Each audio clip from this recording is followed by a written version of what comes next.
Hello, everyone, and welcome to the Mom Project's mPower Hour. I'm Elizabeth Shackelford, and I'm so excited to moderate today's discussion with Nadalie Bosse and Lisa Thompson from Grainger. Today, we are going to get insight into Grainger's mission and organization, Grainger's company culture, accolades, benefits, and career opportunities, how and why Grainger has become one of Fortune's best workplaces for women, and what important non-negotiables you should think about when looking at potential employers. A few housekeeping notes. This session will be recorded and shared with all registrants afterwards and available on our YouTube. And we will have time for audience questions at the end of the session. So please add your questions into the Q&A box and we'll try to get through all of them at the end. And before we dive into our conversation, I wanted to share a bit more about our speakers today. Nadalie Bosse is the Vice President of North America Customer Service and OTC at Grainger. She joined the organization 7 years ago to lead the consolidation of customer service operations, which includes the customer support, technical product support, open order management, and field support teams supporting Grainger's US and Canada businesses. Lisa Thompson joined Grainger in 2019 as the Director of Benefits, where she leads the benefits function for nearly 25,000 global team members, specifically overseeing the retirement and health and welfare teams. Lisa is a proud mother of 4 children, ranging in age from 14 to 22. Welcome, Lisa and Nadalie. We are so happy to have you here. Thanks, Elizabeth. Thank you. And to start, we would love to hear more about your career path. Where did your career begin and how did you both uncover your professional path that led you to where you are today at Grainger? Nadalie, let's start with you. Thank you, Elizabeth, and thank you for having us today. It's a pleasure to be here. My career journey has been anything but a straight line, and it really started with where I'm from. I grew up on a small farm in rural Kansas, and on a farm, you quickly learn the value of hard work and teamwork and getting results, which is really the foundation of the values system that I have today. In school, I did really well in math, and one of my teachers encouraged me to consider going to college. Which really changed the trajectory of my life. I was the first in my family to go to college. I earned a degree in industrial engineering from Kansas State, where I was one of only 2 women in my class. Needless to say, I felt the pressure to show that women could succeed in engineering, and I did. When I left K-State, I joined AT&T in Kansas City. And in the 15 years that I was with them, I held a variety of roles, including operations, IT, project management, sales, and customer service. I eventually reached the level of director, and I relocated along the way from Kansas City to Chicago, which is where I am today.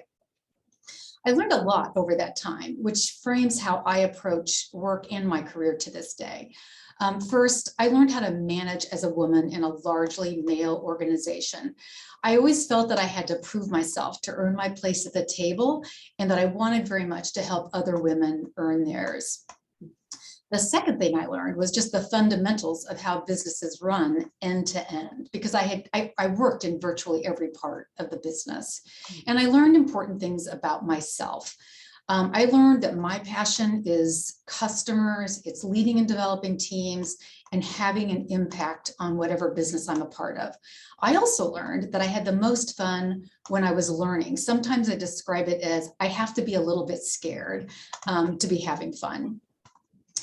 So after 15 years, I realized that for me to continue to grow with AT&T, that I was going to need to relocate to our corporate headquarters in New Jersey, which really wasn't practical at the time.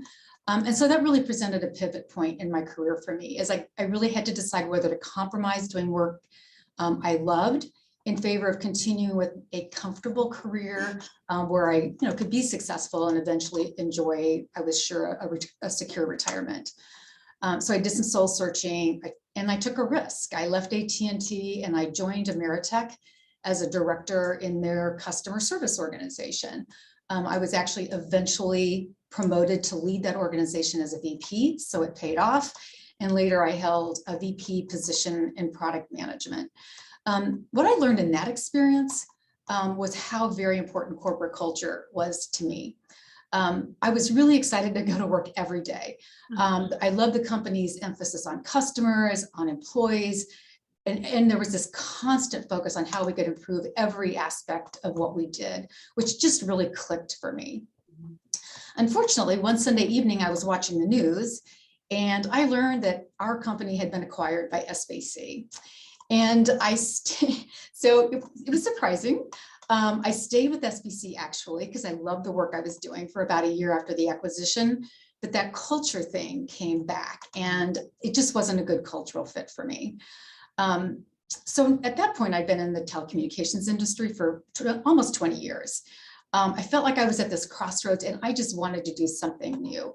So I gave myself a year. I gave myself actually a deadline to learn about other businesses by doing some consulting.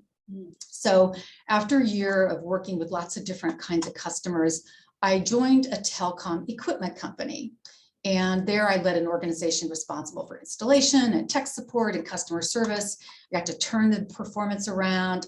I got great experience with manufacturing operations, and I got for the first time in my career, I got to lead a global team. I had a lot of employees outside the US. So I really enjoyed learning other cultures and how to adapt my leadership style. I'd been in that job for about 2 years, and our CEO offered me a promotion to executive vice president with responsibility for IT and HR. Now, combining those is an interesting idea. I actually had led a variety of IT organizations over my career. The HR component was new, and I was really excited to learn and stretch myself into a new function. I took the role and I really did enjoy influencing the business in a different way. And I learned a lot, but I soon realized that I really missed the energy that I get from being close to customers and leading teams, which is something that I guess I learned earlier, but then I sort of forgot for a little bit as I was excited to take on that new opportunity. At the same time, a colleague of mine from a prior company was contacting me about building a customer service operation at a Silicon Valley company called VeriSign. You may remember it. It was a step down, but it was a chance to return to my passion and to build something for the ground up. So I did that. Again, had a lot of fun. And then I came to another fork. My father was really ill. My job required me to do a lot of travel. And so I made the decision to step out of the workforce for a year. I took it off. I spent time with my family. I spent a lot of time with my father. And I consider today, up to today, that's one of the best decisions that I ever made. And I would do it again. After a year off, I re-entered the workforce by consulting part-time. I had been keeping in touch with prior colleagues. And it eventually paid off when I was contacted about a role leading a global operation team for Motorola Solutions. I took that role. I had teams all around the world. I think I traveled 360,000 airline miles in 2 years, but I loved it. We were working for public safety customers, and I really enjoyed knowing I was helping people with, who needed help. And I enjoyed the multicultural aspect. And I was very happy doing that. I had no ideas about leaving, and Grainger called. And after a few conversations with them, I realized that all of those other things had led me to this point, that Grainger's culture was really aligned with my values, that the position was aligned with my passions. And so I took the risk of making the move. I have been here 7 years, as Elizabeth mentioned, and I have never regretted it. So it's been a bit of a windy path. But one I would do again. I loved that story. I know we had talked about your career path that was before this call, and I was like, we want to hear everything. And that was so important. And I'm really happy that you shared all that, because there's a lot of lessons to be learned. Lisa, how about you? Yeah, so I read Natalie's story this morning, and it was so inspiring to me that I sat down and plunked mine out as well. So I'm excited to share with you. Similar to Natalie, I grew up in a small town in rural Illinois, about 60 miles away from Chicago. My dad was the first in his family to attend college, so he made it clear to all of his kids that we had to follow in his footsteps by getting a college education. But he also expected us to attend his alma mater, which was University of Illinois. I definitely wanted to go to college, but I was overwhelmed by the size of U of I. So I settled on a smaller college, Bradley University in Peoria. I got a liberal arts degree and I wasn't exactly sure what I wanted to do post-college. A close friend of mine had gotten a job at an up-and-coming company in the northwest suburbs called Hewitt Associates. At the time, Hewitt was a privately owned company of about 10,000 associates that was getting into the business of benefits outsourcing. Companies had previously done these functions in-house, but in the late 90s, they were choosing to outsource to firms like Hewitt Associates. And it was really a great place to start my career. There were tons of new grads, there was free food, and due to a rapid expansion of the business, there were tons of opportunities for growth and advancement. I got a solid foundation of knowledge on health and welfare and retirement plans. And at that point, I pretty much decided that benefits would be a great career path for me. At one point in my career at Hewitt, I remember a client coming on site to do some training with our team. And at that moment, I set a goal for myself to one day be in the same position as him. So I spent in total about 8 years at Hewitt Associates. I had my first 2 kids there, and it was the foundation of my career, as well as the basis for comparison for every other company where I've worked since. Hewitt had a truly amazing and unique culture. But as Hewitt made steps to go public, I was really ready to take the next step in my career. And due to a lot of uncertainty with the business, all internal positions were put on hold.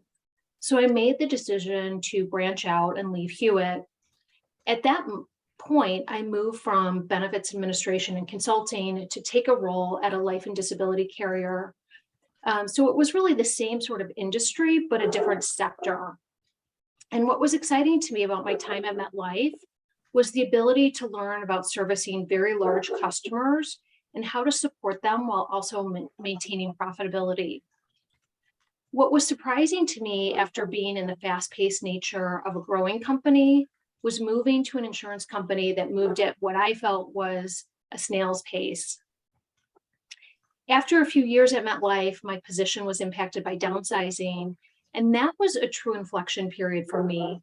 What did I really want to do in my career? Go back to benefits outsourcing, consulting, move to another insurance company, or really begin that journey that I had considered so many years before by becoming the client. At that point, I decided that I wanted to see what it was like to work at a company in their internal benefits department. And I accepted a role as benefits manager at Discover Financial Services, which at the time was spinning off from Morgan Stanley.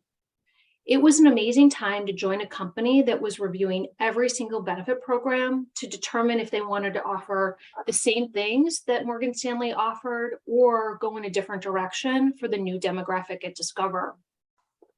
We did an RFP for every single plan, from benefits administration to medical, dental, vision, life insurance, and even changed the funds in our 401k plan. It was a time of immense change, and I realized that this was the pace that I was missing. But after a few years, I felt like I was in the same place at Discover that I had been at Hewitt. I was hungry for career advancement, but there were no roles available to me. And I even tried to branch outside of the benefits department, but I hit a wall every time. At that point, I was a single mom of 3 kids, and I wanted to provide the best future for my kids. I knew personally I would never be happy stuck in the same role for another 5 or 10 years. And I wanted to continue to advance my career so I could keep up with the expenses of a growing family. So I took a promotion at another company, which over time led me to a senior benefits manager position at United Airlines. In every step in my career, I brought the knowledge with me from my previous roles, building upon my knowledge in the industry, best practice, as well as what I liked or didn't like from the leadership style. Ultimately, similar to Nadalie, after a few years at United, Grainger called me to see if I'd be interested in leading their benefits department. For about a minute, I asked myself if I could do it, and then I realized I would finally be in the role I had daydreamed about so many years before. So it's been a great 3.5 years at Grainger, and I'm super excited to be at such a great company. Thank you so much for sharing.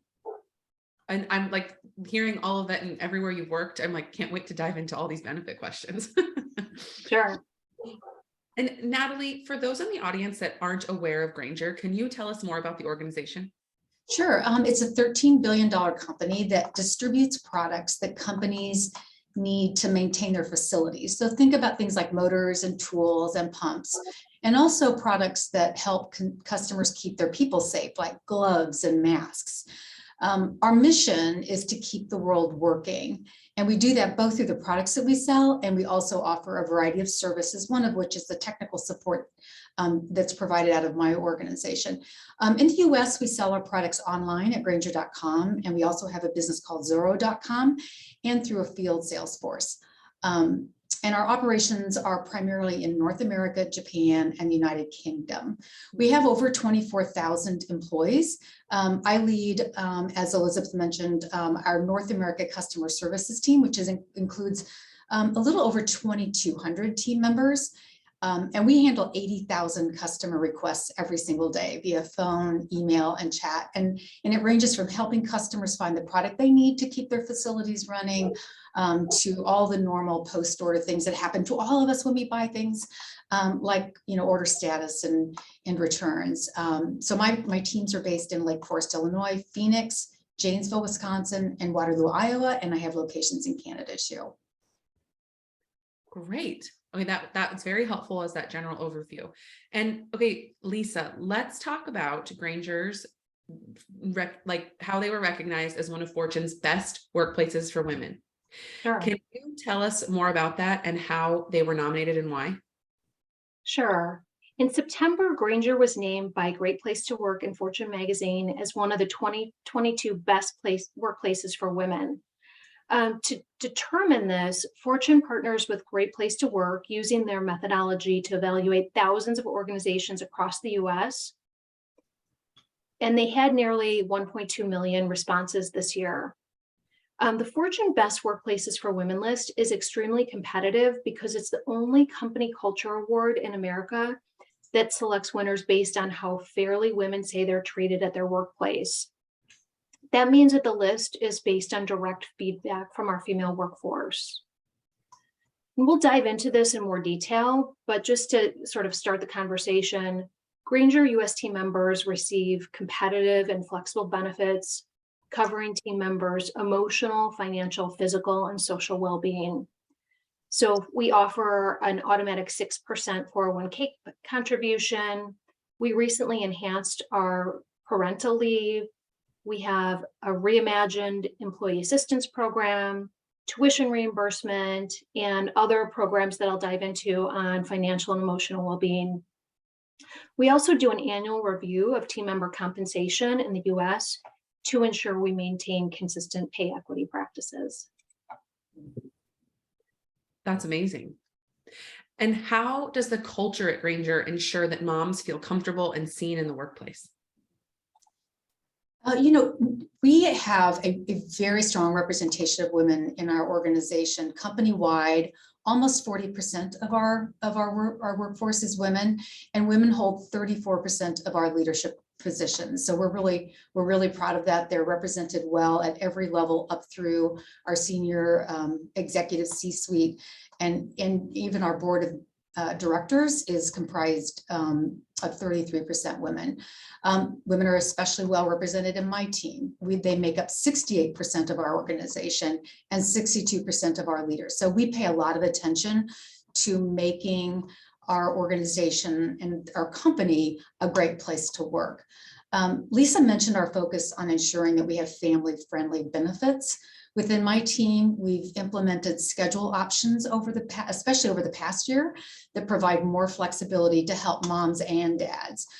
We also work hard to make reentry smooth when moms return, including we have mother's rooms at all of our locations. So we really want people to feel comfortable and want to do everything we can to make it possible to balance work and home demands. And I think I would add, representation of women is a result of a commitment across Grainger on creating an inclusive work environment for everyone. We've invested time to educate employees at every level, including frontline employees, on how to create and what we expect in terms of an inclusive workplace. And we've done a lot of work in areas like Lisa's to ensure that we have talent processes that are inclusive as well. So I think in addition to having a lot of female talent in our organization, I'm really proud, for example, that almost 40%, or I think over 40% of our workforce has diverse backgrounds. Another way that we put women's issues front and center is through Grainger's Women's Business Resource Group. More than 1,400 women and allies across our North America organization, company-wide, are members of this group, which is dedicated to advancing an inclusive workplace. In fact, one of my direct reports, Susan Kirby, is vice president of that group, which is very active in helping us attract female talent, supporting career development, and influencing company policies and procedures. They have a lot of impact, and they're listened to all the way up to our CEO. And we have those kinds of resource groups for many of our constituencies. And ERGs are just so important to making, employees feel valued and have a voice. Okay. Elizabeth, can I just add one more thing before you go on to the next question? I'm thinking about what's different about Grainger and what's different about women at Grainger. And, one thing that pops to mind is just our culture in terms of the openness. So, I have an open door policy, and team members from all groups across the company will send me a note and say, like, have you ever thought about covering X or changing the policy on Y or doing Z? And so I think that open line of communication, like, frequently I don't know who the person is, what group they're in, but that's where that open communication and the dialogue is very different at Grainger versus other places where I've worked. And people feel empowered to ask for things that they need for themselves and their families. And to Natalie's point, we're inclined to listen to our team members and take that into consideration. So, the team member's voice is very impactful, and we really do give it a lot of credit. So I think that's one thing to me that's unique about Grainger versus other companies. Yeah. And that's incredible, knowing that they can write to you and ask for something and it's going to be, heard and considered, which I think is, rare. And, so going back to these benefits is, I hear you saying, you both talking about how the benefits at Grainger are incredible. Can you talk about a few that stand out to you, Lisa, from a working parent perspective? Mm-hmm. Yep. So I mentioned that we had recently enhanced our parental leave for both moms and dads. Last year, we also enhanced our employee assistance program. It really had a negative stigma that we wanted to erase. So we positioned it in a way that team members would use this tool for themselves and their families to support their emotional well-being. So we rebranded our EAP, we promoted it far and wide, and we've sent targeted communications as well as mentioned it in many leader calls. And as a result, our utilization has doubled. We also have an amazing retirement plan. When you think about the retirement plan, that really focuses on long-term financial well-being. But we knew that especially in these times of inflation, our team members struggle with short-term financial well-being. And so last year we added a couple of programs to support short-term financial well-being. We added a financial skills vendor, which is free to team members and offers one-on-one sessions with a financial counselor, online budgeting tools and classes, as well as just general financial education. And then we also added a service where team members can access up to 30% of their paycheck in advance of their pay date for financial emergencies. Wow. That's amazing. I've never heard of that. That's incredible. Yeah. And may I just add to that, we do an annual employee survey that we take really seriously. And team members in our organization often comment on how much they value the benefits. And I would say, because I have been at a few companies before this one, that too is unusual. People don't usually call that out. They sort of feel like they're getting what they expected. And I think here we surprise our employees with how much we have available for them. Well, Lisa, I'd also like to talk about how one approaches benefits when, seeking out a new job. Do you recommend identifying what personal negotiables and non-negotiables you have for yourself before you go into the interview? So it's interesting. I read an interesting stat this week, and it said that more than 31% of people with employer-sponsored insurance stuck with a job that they disliked for the company's health insurance, and about 8% left a job they liked to seek better coverage. So it's true that benefits do have an impact in terms of the job that you seek. And as I thought about this question before our discussion, it is important to think about your non-negotiables if you're going into a job. So for example, if you need a certain number of PTO days or know that you plan to use infertility services, you really want to check to see if the company can meet your needs in terms of those types of benefits. I would say, though, that benefits change over time. I remember earlier in my career when treatment for ABA, or applied behavior analysis, for kids with autism was considered experimental and it wasn't covered by most employers. Over time, that's changed, and the majority of employers do offer this coverage. So, it's important to think about non-negotiables for you today and think about, what may change for you over time as you think through the companies that you're interested in considering.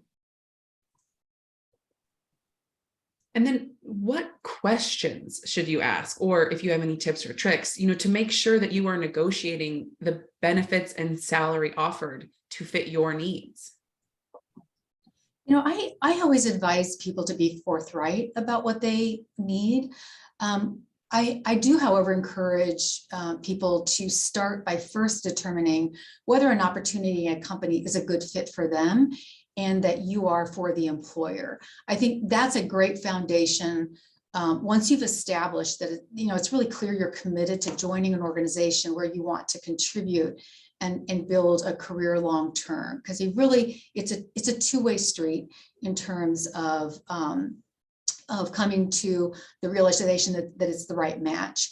That said, once you kind of reach that point of this is a great fit, we want to know at least what is important to our candidates, whether it's schedules or benefits or pay, the many things that Lisa just talked about. And you should feel comfortable asking about, asking your recruiter for whatever you need to understand about benefits. Because I know certainly our recruiters are able to provide whatever level of detail people need to make decisions. We are proud of the options that we have and the benefits that we provide. We try to handle every situation on its own merits as they arise, but in large companies, there are some areas where flexibility is limited. And I think we'd all rather know those up front and then have someone join us and then be disappointed. So kind of to go back to where I started, we really appreciate when people are straightforward with us about what's most important to them. Absolutely. And you would recommend talking to the recruiter, up front, saying, this is what I need ahead of starting the interview process? Yeah, we hire hundreds of people every year. And so, it's very important to us to learn that as early in the process as possible. I think you have to judge each situation and trust your instinct a little bit. Yeah. But I think it's important not to open that conversation until it's pretty clear that there's a good match. And so that might be with the recruiter. It might be a step past the recruiter, depending on the situation. So I think it's about, do we have a good match? Now let's talk about some of the things that would come with, with that match becoming a full-time, a permanent role. Yeah, that's really helpful. And I know a lot of our moms and working parents out there are looking for flexible work schedules, or have known time commitments with their family. How do you bring that up to your hiring manager, and at what point?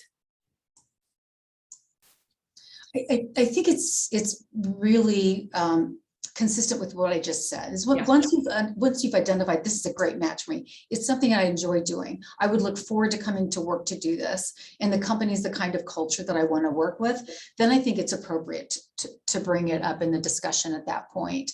I think we've introduced more flexibility than we had in the past.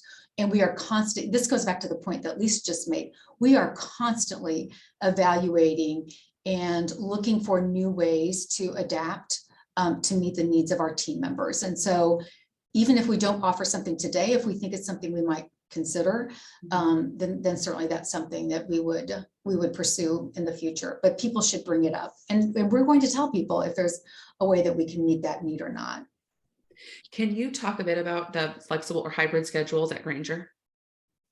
Sure. So I think the world's changed all of us personally, as well as the world around us, as a result of the pandemic. And I think as we prior to the pandemic, 80% of our team members worked full-time at home, and everyone else worked on site. Over the past year and a half, we started thinking about, okay, how do we want this? How do we want to operate, or what do we want this to look like when we come back after the pandemic? And we really considered two things. The first consideration is we knew we needed to provide more flexibility for team members to balance work and home. Everyone's expectations have changed, and we want to meet the needs of our team members. Second, we want to create an environment that allows us to create the culture that we aspire to, that encourages collaboration, and that really provides us with the best opportunity to develop our team members. So we wanted to really design something that worked for both. So where we are today is we provide our experienced team members the opportunity in the United States to have the flexibility to work from home. And over 90% of them have actually elected to do that. We do ask them to come to the office occasionally for training, recognition, team building events, development activities like coaching new hires.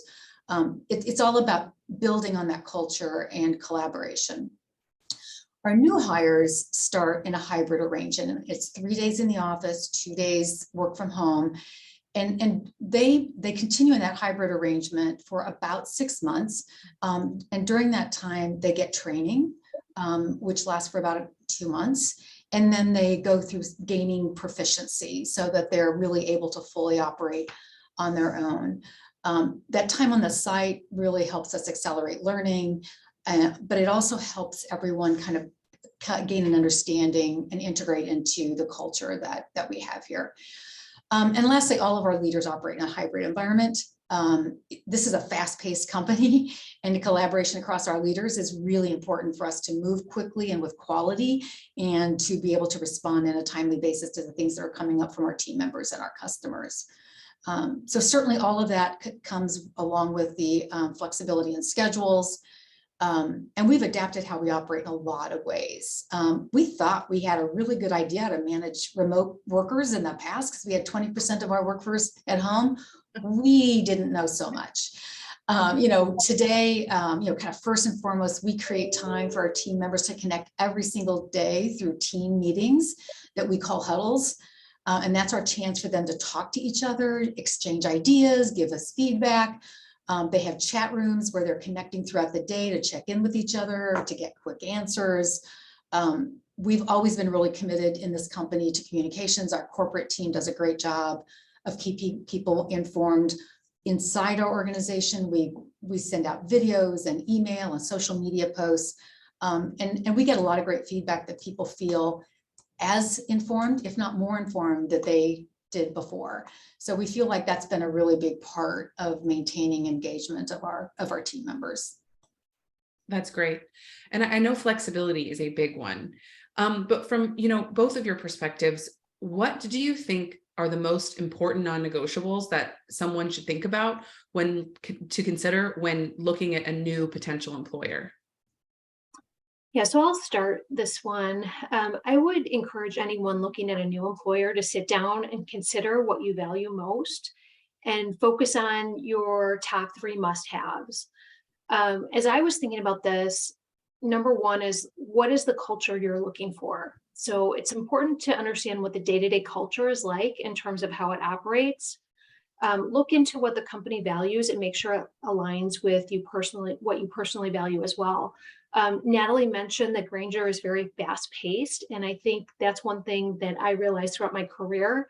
I love to be in that fast-paced environment. So think through what is important to you. Also, it's good to understand what opportunities and growth are available to you in the future. So if you're looking for an employer where you can really grow your career, it's important to ask questions about the kinds of opportunities that could be available in the future to you. So maybe you're applying for a job today, but you think you'll only be at that level for a couple of years. Ask questions about what would be next for you and make sure that there's room for growth for you where you're considering going. The third is important.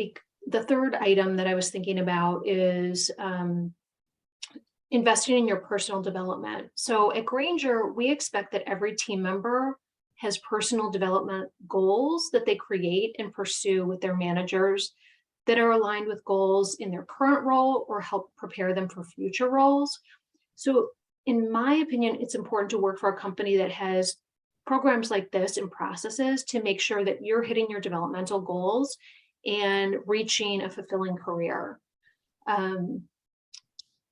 So I would say those would be the things that I would think through as you think about looking at a new employer. And Lisa, it's sometimes intimidating as an interviewee to ask about, say, parental leave benefits until you have the offer in hand. How do you recommend that we get over that stigma? And what advice would you give to people interviewing now and afraid of broaching that topic?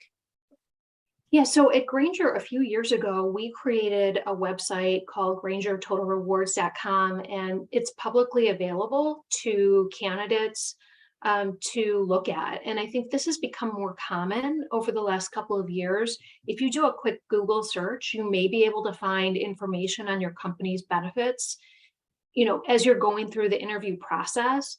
And even if you're not able to Google and find the information, recruiters typically have at least an annual enrollment brochure that they can share with you to give you an idea about what companies offer. I think benefits are just so important these days that it's a common question. I don't think anyone should feel nervous about asking for, what the parental leave policy is or what the medical benefits are.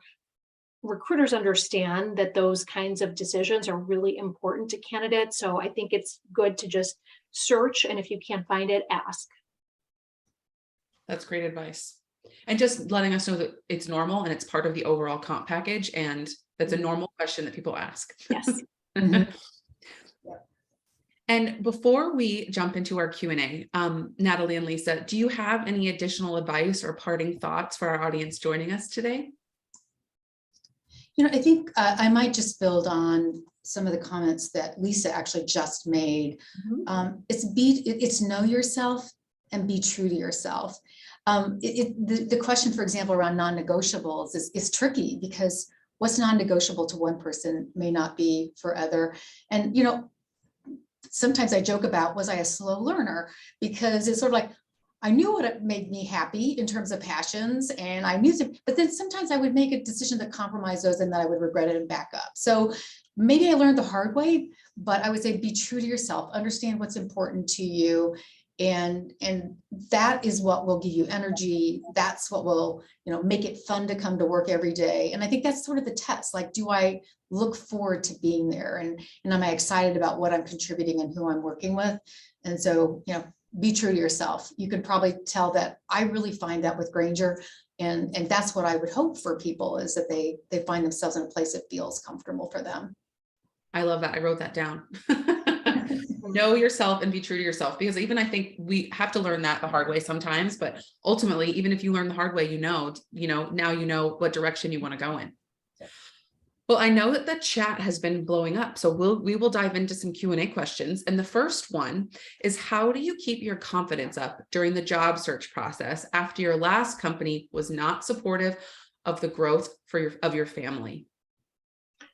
So I'll start with that one. As we were prepping for this, I mentioned to Natalie, one of the things that sticks out to me throughout my career is how many times I was told.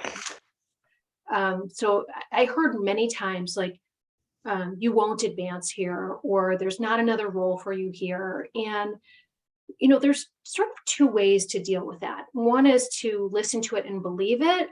And then another is to listen to it and reject it. So I think you really need to, think through what you've been told and decide, is that something that's helpful to you? Does it resonate with you? Or do you need to reject that? And many times in my career, I had to reject things that I was told, and believe in myself and know that even though it is difficult sometimes to leave companies, I did that in order to continue to progress in my career because I knew that I could make it to the next level, even if I was told over and over that my boss at the time didn't think I could. It was funny, Lisa and I were talking and I shared with her that I once got assigned to a new role. And when I walked in to meet my new boss, the first thing he said to me was, I didn't want you. And things like that happen. Like, by the way, he was one of my best bosses. I think he was just testing how tough I was. It was part of that. Well, we don't have many women here. Let's see if you can bounce back from that. And all of those, that just made me like more determined. Like so early in my career, it's like, the more you tell me I can't, the more I will show you that I can. And I think I thrived on that for a long time. That got me through a lot. But I think what actually is more effective is build a network of people that you trust and that you have confidence will, give you the truth and have a place to go to have a conversation about things that come up and that can help you feel good about, I'm rejecting this. This isn't a truth. This isn't my reality. And so I'm just going to leave it behind, or there's enough truth there. Maybe there's something I want to do with that. And I think that, kind of building those kinds of relationships and having those kind of partners can really help you through, because no matter how committed you are to showing them, you really do, I think, benefit not just from having that additional strength behind you, but the insights that you can't see in your own head. Mm-hmm. Yes, we become our own worst enemy at times, but I really do love that. Just reject it, because not everything is meant for you, even though it's said to you. Another question is, how is the hiring process looking towards the end of the year? Full speed ahead, or most likely currently hiring for Q1? What should a candidate anticipate in terms of timing? Very good question as we're in December. Well, I can talk to that. We typically hire a little less in December, not because we're not interested, but because often candidates have lots of other things that they're focused on. But we hire year round. We are hiring for January right now, and we typically keep that cadence pretty consistently, other than about 2 to 3 weeks right at the end of the year. And in fact, it's interesting. Our business is very cyclical, and so first quarter is always really busy for us. So we can't afford to slow down going into first quarter. We do slow down for the 2 weeks of Christmas. That's about it. And so it's important that we maintain staff. That's very helpful. Number 3, does Grainger offer returnship programs? That's a great question. I assume that they're talking about, I leave the business and I come back. Correct. I can start, Lisa, and add on anything else, I am not aware of a specific program, Elizabeth, but what I would say is we have people who leave the business and do come back, and we embrace them. Like that's valuable, typically. And so while it's not formal, we definitely do hire people who've been with us before. Yeah, I would agree with that. We call them like alumni in HR, like people who have left and gotten experience somewhere else and come back. Yeah. That's great. We talk a lot here at the Mom Project about, taking a career gap and coming back, and, how every experience that you have, whether it's paid work or non-paid work, is useful and benefits you in the job search moving forward. Mm-hmm. I think that's right. And I think for people, and even people who might choose to come back at a lower level and restart, I think we have a lot of respect for that. You're bringing other experiences, but you might want to come in and do something else and start. So I think bringing, as you can tell, I'm a believer in broad skills. I think every experience adds to your portfolio of experiences and knowledge that you can apply. And so it is valuable. I love that. Thank you. I think that perfectly answers the question where there's no, there's no formal returnship program, but Grainger is very open to welcoming people back. Another question, a prospective employee provides a desired salary range where the high end is higher than the position's undisclosed salary range. Does that hurt the candidate? That's a great question. I do think that will lead to a conversation about what we can do and what we can't do. It doesn't hurt the candidate in terms of being considered for the role. It may impact whether or not we reach an agreement around the role. I made the comment earlier, we consider each situation on its own merits. And that's what we would do. We wouldn't there's not a bias to, oh my gosh, that means we should look at it in a particular way. It's about what is the situation here? And, are we in the right place in terms of how we think about this role? So we would go through all of that before we decided how we would want to go forward with the potential employee. That's great. And I think you did touch on this earlier about, you are willing to listen and hear out that individual for whatever benefits they may need, or, if the salary's higher than what you have, I think everything's open to a conversation. Right. And I would add to that, Elizabeth, sometimes people think, well, if I ask for X certain benefit that, Grainger can add it. It's not quite that simple. But what I would say is if we get a pattern of, all of our candidates have been asking for X benefit that we don't have, that's something that's going to raise an alarm bell. And we're going to say, wow, why don't we offer X if all of our candidates are asking for it? So again, to my point, it might not be an immediate ad, but it could come over time. Yeah. And that's a good point, Lisa, because we even do that with pay. We're constantly monitoring the markets that we're in to ensure that we are competitive. We want to be in a really great place in each of our markets. That's great. Next question is, do you have any advice for an older employee in their 50s looking to pivot into a new role in a company after a caregiving break? I would say I did that. I don't know if I did the right thing, but what worked well for me is, first and foremost, build a network and maintain relationships. You don't have to call somebody every week to have a relationship, but a quarterly check-in or an every 6-month check-in. And so it sort of can maintain connections, or reopen connections that maybe you have let maybe drift a bit. But really focus on just reconnecting with people and having conversations. I had the luxury, I had connections where I could go do some consulting work, which just, expands connections. But I think getting out there, having conversations, expanding those as broadly as you can. And then, letting people know what you're interested in doing. I also think that throughout your career, if you've built a broader rather than a narrower set of expertise, that opens up doors for more opportunities. There's obviously also benefits to being very deep in something. So I don't want to imply that that's not equally valuable, but when you are re-entering or looking for a role after being out for a while, flexibility is helpful probably on that note. Absolutely. And to the person that asked that question, just so you know, I would also recommend going to the Mom Project's YouTube page, because we do have some interesting previous masterclasses about re-entering the workforce after a caregiving break, and also ageism. So both of those would also be helpful in your career search as well. Another good question about Grainger's, what you're looking for is, what's more important to Grainger, a college degree or experience in a related field? It depends. It depends on what the role is.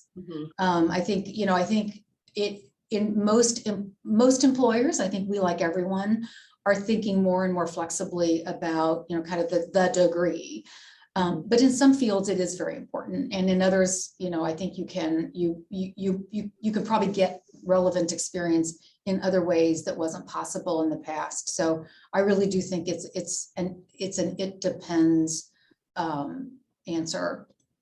I will tell you that in our customer service organization, the vast majority of our hires do not have degrees.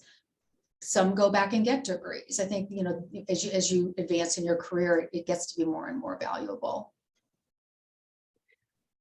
Another question, as moms, we quite often transition right from caregiving for a child to caring for a parent. Does Grainger offer benefits for adult caregiving? At this time, we do not. However, it is on our list. Great. I'm trying to see if there are any. Oh, okay. We have another one. What does fast-paced really mean? This is what I struggle with in the job search. The 60-hour work week really makes it difficult to have that work-life balance. Can you guys talk about what fast-paced means at Grainger? So it does not mean 60-hour weeks for everyone. I think it's about when you come every day, is what you're doing a repeatable, kind of tempo, and is the work very consistent day to day, or is the work that you're doing really focused on how do I make improvements? And our company is very oriented around making improvements all the time. So it's not about how many hours you work. It's about the fact that we are continually changing, improving how we do things. And so the level of activity is pretty high.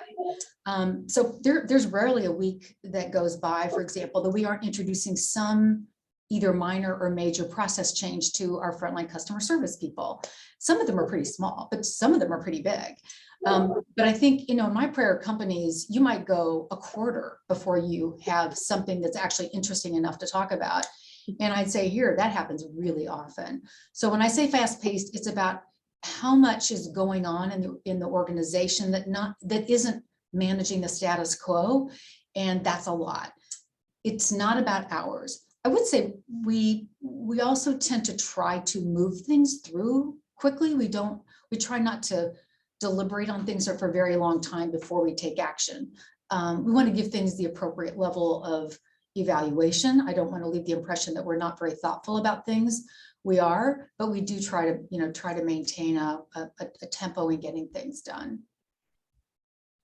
Yeah, and I would agree with that. I think, when I talked through my career journey and I talked about, when I worked at an insurance company, and sort of to Natalie's point, like the time that it takes for change to happen and for things to get through, just for me personally, I like to work in an environment where things are dynamic, that, we are going after process improvement. When I carry that over to my work, it's, we're looking at all of our benefits programs. We're not just saying like, we're going to keep them the same for the next 5 years. It's like, what can we improve? What can we make better?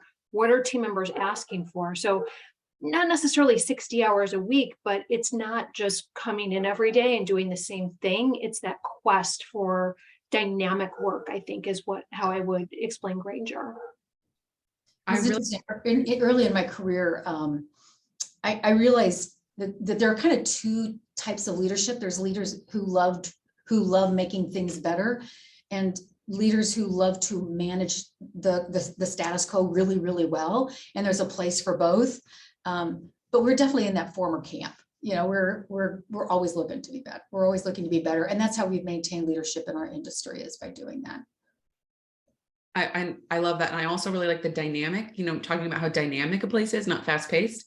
And it also really varies from organization to organization. So your fast paced could be someone else's fast paced. Yeah. Okay. What if a candidate has experience around the role, but never directly worked with that type of title? What advice would you give? Is that a level question? I think so. Well, what if a candidate has experience around the role? I guess it's like, you're not the most perfect fit. And I'm sorry if I'm, Monica, if I'm breaking this up, but you're not the most perfect fit, but you do really feel like this could work for you. Would you recommend still applying? Yeah, so I think we as women often feel like we have to check every single box of every single requirement on any job description we're looking at. And that's just not how I think in general men might look at it. And so I think, if you've got a lot of the experience that a role is calling for, it is well worth it to hold up your hand and pursue it, because you might be the best match for the opportunity. And it's a combination of what you bring in terms of skills, but experiences, and kind of how you fit culturally, because we're looking for that too. And so don't count yourself out, like get in the game. And the worst thing that happen is you get some good practice, interviewing, and you may get some helpful feedback. But if you don't, a great opportunity might get by. Absolutely. I think we'd all say go for it. Yeah. And then one more question before we close out. Could you clarify on the remote options at Grainger? It sounds like you need to be close to an office. So just to be clear for everyone joining today, kind of what that means from your perspective.